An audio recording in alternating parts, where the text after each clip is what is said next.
Hi, it's me again with Corel Tips and Tricks. I'm going to show you how to create that. Not saying you'll ever create it, but you might learn a few tools or ideas.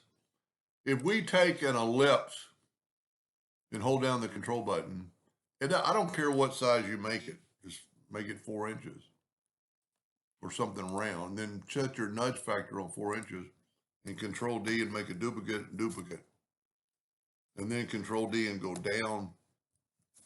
Now, I would group these together. Control G and then hit P. That doesn't really matter. But by grouping it in just a second, we'll be able to remove the line.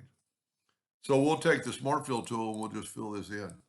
Now, I could go with that and actually turn it, but it's just as easy just to go ahead and fill in the other ones. So then just delete the lines. Now, if you look, we got that type shape, but if we take it and Control D and rotate it 45 degrees, and then take your weld tool, select everything and weld it, you get that shape right there. And then of course you can fill it in with whatever color you want.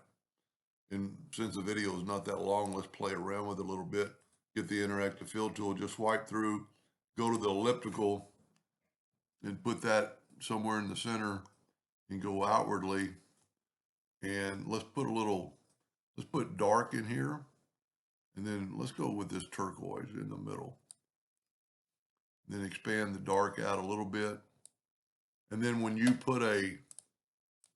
print this on a shirt, like a black shirt, go up to Object, Order, Back a Page, you get that look. Now it's a little bit maybe too dark, so we could select it, go back to the interactive fill tool, and we can spread that black out a little bit more. Anyway, hope that gave you an idea or two, and thank you for watching.